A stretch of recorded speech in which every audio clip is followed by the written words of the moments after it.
Well, according to some, the plane was also made before the Wright brothers came. And they say it was made in the Vedic ages. They're not very wrong. Conceptually it was made. Wright brothers की ऐतिहासिक उड़ान से 8 साल पहले एक हिंदुस्तानी ने उड़ाया था प्लेन। 1895 में शिवकर तलपड़े ने अपनी पत्नी के साथ विमान का डिजाइन तैयार किया था और फिर एक दिन हजारों लोगों के बीच तलपड़े के विमान ने उड़ान भरी। सबसे दिलचस्प बात यह है कि आज से 120 साल पहले उस विमान को रिमोट कंट्रोल से उड़ाया गया था, यानी उस विमान में तलपड़े खुद सवार नहीं थे। आप इसे आधुनिक इतिहास का पहला ड्रोन भी कह सकते हैं। तलपड़े को ये विमान बनाने का आइडिया महर्षि भारद्वाज के विमान शास्त्र से आया था। Maharshi Bharadwaj says, after studying those 6 sages and experimenting with the aeroplanes and giving a thought to it, I am. Mind you the word, he's saying, I am. He doesn't say writing, he says, I am telling you about the aeroplane. And this is… You cannot deny Indian mind has thought about things that nobody had thought about in those times. There is no question about that.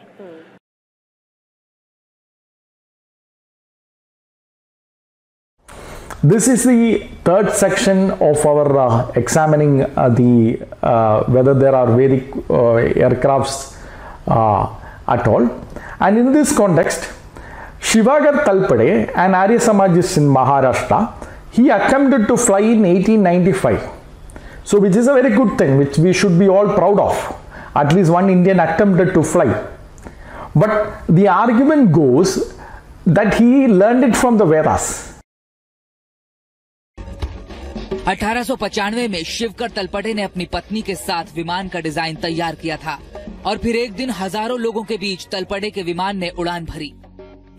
सबसे दिलचस्प बात यह है कि आज से 120 साल पहले उस विमान को रिमोट कंट्रोल से उड़ाया गया था, यानी उस विमान में तलपड़े खुद सवार नहीं थे। आप इसे आधुनिक इतिहास का पहला ड्रोन भी कह सकते हैं। तलपड़े को ये विमान बनाने का आइडिया महर्षि भारद्वाज के विमान शास्त्र से आया था। क्योंकि तलपड़े संस्कृत के छात्र थे और बचपन से ही संस्कृत में लिखी गई विमान बनाने की ये तकनीक पढ़ रहे थे। सोनल सिंह के साथ bureau report, Zee media, Mumbai. So that is an interesting thing, and the argument again goes that he was successful. Like for example, the BJP MP, the former Union Minister Satyapal Singh, he says that Wright brothers, who India invented the aircraft. So he says that before the Wright brothers, this SHIVAKAR Talpade, that he had invented the aircraft. So this is there in the NDTV, you can read it yourself. And further, there was even a film about SHIVAKAR Talpade that you would have, you can see it in the screen about the poster of that this thing. So let us examine. So when we examine the aeronautical history, when we examine the history of the flights, we will know what kind of baseless propositions or arguments are being made by this Union Minister and the C News channel and all. There are two types of flights. One is in the history of the aeronautics. One is the lighter than air, that is the balloon, trying to fly by the balloon and all, and the other is the heavier than the air flights, which is the aircrafts that we are all using.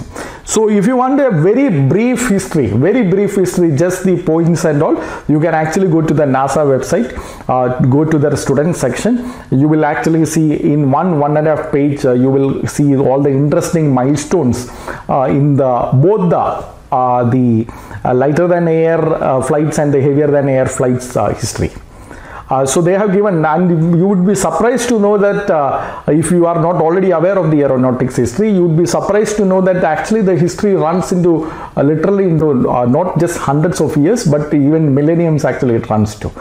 So, however, I will be focusing on more on the heavier than air flights, because that is where our contention is, that is where our dispute is. We are not speaking about the balloons, because Chinese had done that much more earlier than anybody else. So we are not looking at that. We are looking at the mechanical ways of flying, and in this context, and specifically the heavier than the air flights, we are looking. So in this context, there are some interesting people. I will mention them about in very briefly.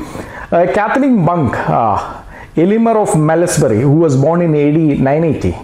He attempted to fly. He attempted to fly with the wings. He tried to make a mechanical way of flying. So he attempted, and he became lame after that. So William of Malmesbury, who is considered as one of the best historians of that time, and who had first-hand information to Elimer of Malmesbury, because they belong to the same order, had written about it. So this is a best attested incident of a human being trying to fly through some mechanical means, not just through a concentration of power, spiritual meditation and all, but this is one of the first attempts mentioned. And Roger Bacon, another Catholic monk. Roger Bacon is also known for promoting the scientific methodology. Earlier, one of the earlier proponents of it. Francis Bacon comes later also. Roger Bacon, born in AD 1220, he had written about flying machines. So you see, actually this is not something very unique about the Indian context and all. He had written about, and this is there in the letter on secret works of art and nature and the invalidity of magic, chapter 4, on the wondrous artificial instruments. He says, and an instrument of flying can be made such that a man sits in the middle of it, turning some sort of device by which artificially constructed wings beat the air in the way a flying bird does. A remarkable statement considering the time at that time. So, but this is again a wishful thinking at that time, or a proposal at that time best. However, we see by AD 1452, Leonardo da Vinci, he drew models, various flying models known as ornithopter. So more like our helicopters. You can see those Leonardo da Vinci's pictures in the screen. However, these were not widely known during his lifetime, and no one attempted to build models then. But later, this was also taken into consideration. Now there were several attempts in between. So I am not speaking about the complete history of aeronautics history. I am speaking about the aviation's history, the major milestones, or some significant milestones in the context of our discussion. So Sir George Cayley, who was born in AD 1773 and died in 1857, he is known as the father of aerial navigation. So there is a reason for calling him as an father of aerial navigation, because he identified the problems of a heavier than flight. What are the problems that needs to be solved? How, or he at least identified the major problems, and he started proposing models at that time itself. So Charles Gibbs Smith writes about the Sir George Cayley. The first aeronautical device Cayley made in the year 1796 was a copy of successful Lunoy and Binot models helicopters of 1784. And then he goes on to speaks about about the Cayley's achievements.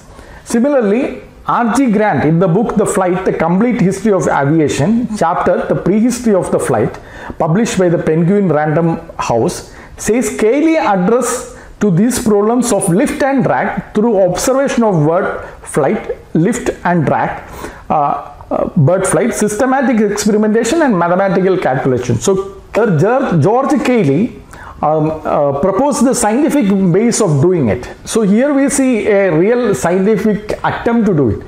Again, at least 120 years before or 100 years before Wright brothers. So then see, the power needs to be there too. By that time they all understood that unlike the Catholic monk who tried it in the 10th century, you need more power than the human power to run a flight. So they were looking for the power. So by 1840s, the steam engine had come, and the steam engine was successfully used in railroad construction, the steam trains transformed. So R.G. Grant, in the book The Flight, The Complete History of Aviation, chapter The Prehistory of Flight, he says, after these things, there was again a much enthusiasm and a desire to create a flight that human beings can use. So jumping in the bandwagon, in 1843, ambitious English inventor William Samuel Henson patented an aerial steam carriage. So there was a patenting already done in 1843. In the screen you can see the various models of aerial steam carriage drawn by Henson's model. You can see it in, this is in aerosocietyheritage.com. If you go there, you will see it, and you can see it in the screen itself. This is in 1843. By 1853, Sir George Cayley had a modest success. Modest success in the sense, he created a model.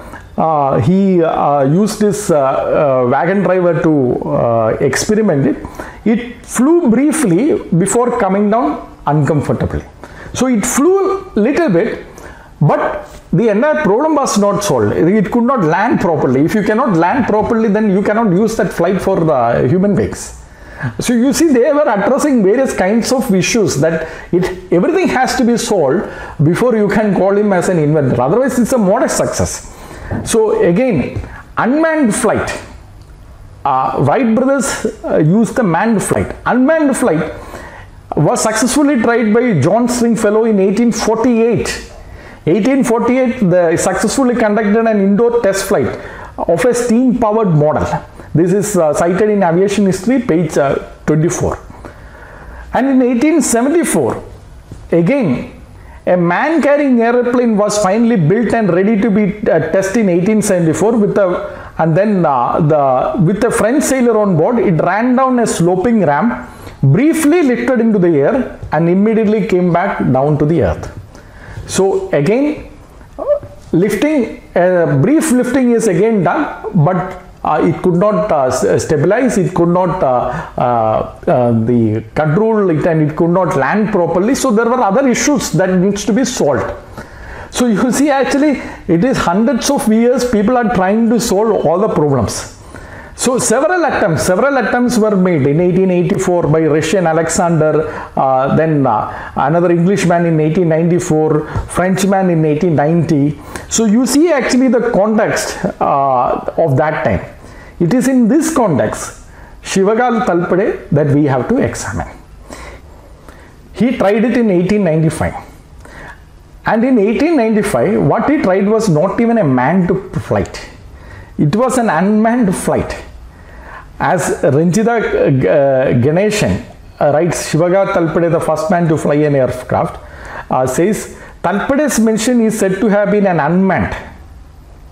And then the author goes on to say, besides the first recorded instance of an unmanned flying machine is of John Stringfellow, steam-driven one in 1848, which we examined from the aviation history. 1848, it was already successfully tried, successfully done. So that is what around 50 years after SHIVAKAR TALPADE does. You see, actually it is not a significant event in the history of aviation, though our Hindutva guys would like to hype it. It is an important event for the Indians that at least one Indian tried something. And again, Pratap Velkar, an architect turned historian who tracked SHIVAKAR TALPADE's research papers, said that it was not even a successful attempt. It was just an attempt. It failed. In the sense, G.H. Bedakar, who has the SHIVAKAR, the papers, the research papers, says that all the research papers shows that Talpade's efforts had failed. So first of all, it is an unmanned flight which was already successfully conducted 50 years before. and this is a failed attempt. In fact, the interesting thing is, SHIVAKAR Talpade, the Arya Samajists, they continued to write. In fact, he himself propagated a book called Prachina Viman Kalaj Shodh. So, he has been writing his own articles in Arya Dharma, he has written his own book.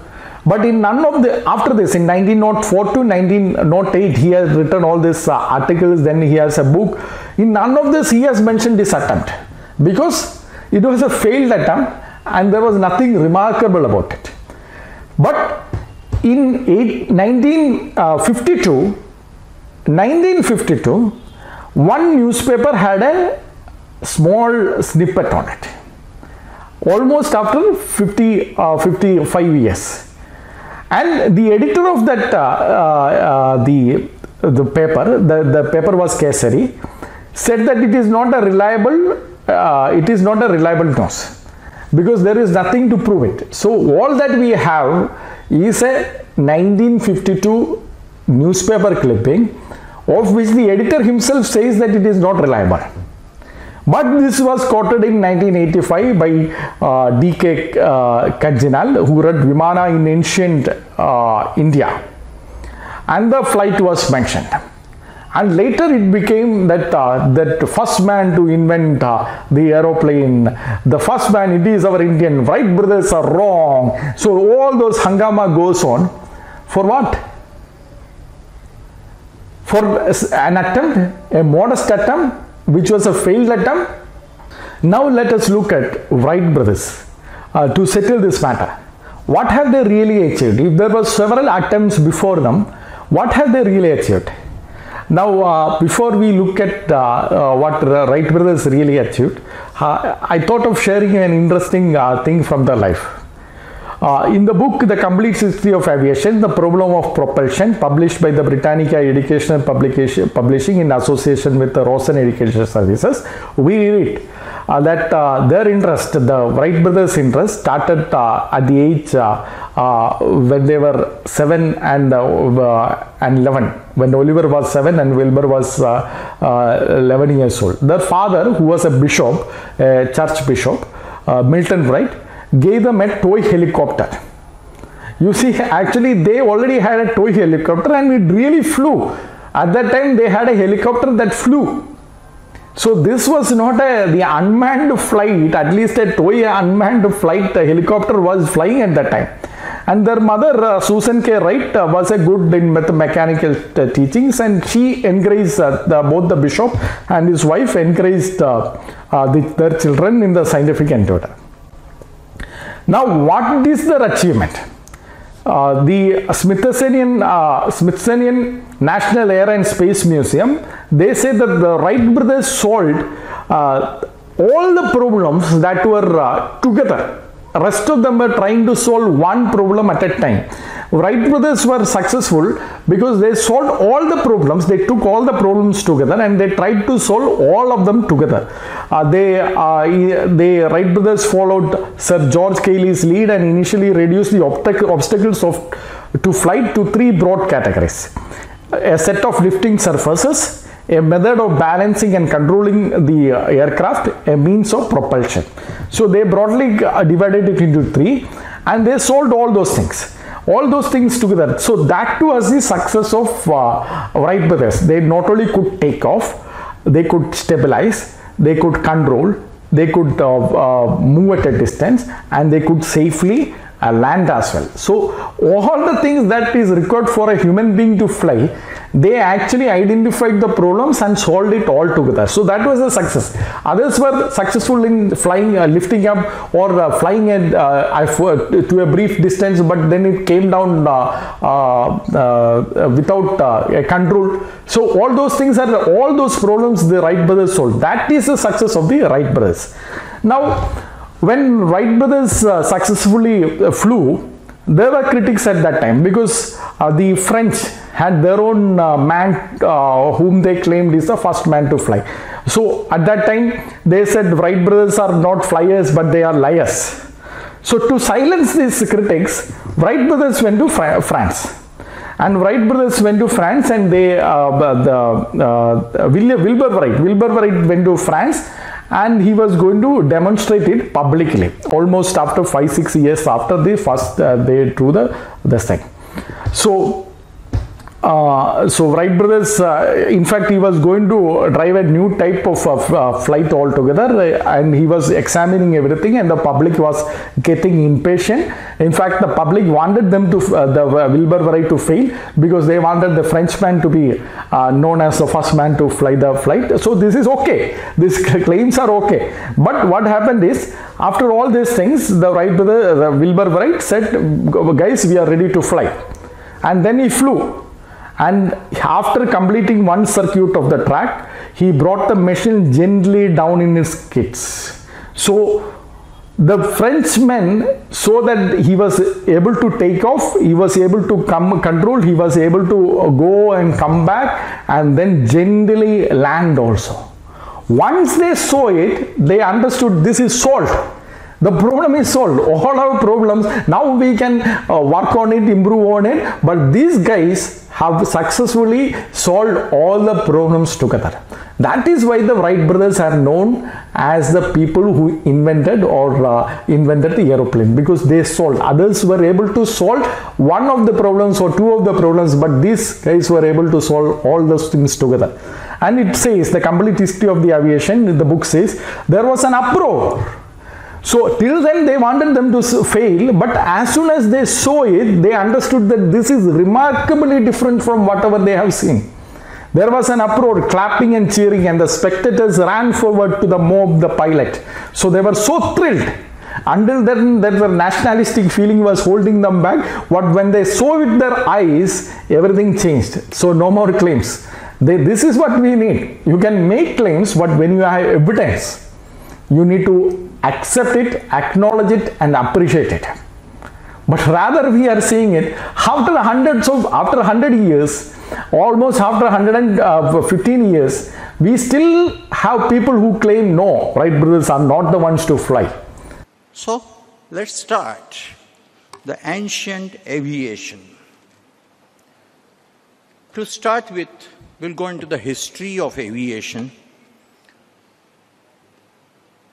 History is usually official history and unofficial history. I'll not go into the details of official and unofficial history, but only say one thing, that in the official history, it is noted, or rather it is only noted, that Wright brothers flew in 1904. That was the first flight of human being in this period. I said, only noted. I am not elaborating on this point. Antar sthiti cha khuna antarnishtha janati. Those who can read my mind, they will understand what I want to say. Now about the ancient aviation. That is because you are ignorant of the aviation history. You are ignorant actually why the Wright brothers are called as the inventors of aeroplane. You are ignorant about the entire history. That is why very briefly we have looked at it. In this context, there is nothing that SHIVAKAR TALPADE has done remarkable. He made a modest attempt. He failed in it. He himself never wrote about it. It was only in 1952 there was a snippet which was published in Kesari, which was the editor himself says which is not a very reliable one. And you are making a hue and cry about it, making a documentary on it, making a film on it. Probably SHIVAKAR TALPADE must be the most luckiest person to attempt to fly. Because the others, many others who have attempted with much more success than SHIVAKAR TALPADE, none of them have probably a film in their name. But SHIVAKAR TALPADE, for the simple reason that he attempted, though failed, has a movie on his name. That is, and we want everything to be connected to Vedas. Unfortunately, that story doesn't work at all. Now, let us come to the final piece of argument, that is a Vaimanika Shastra. This was even discussed in the 102 Indian Science Congress held in January 4, 2015.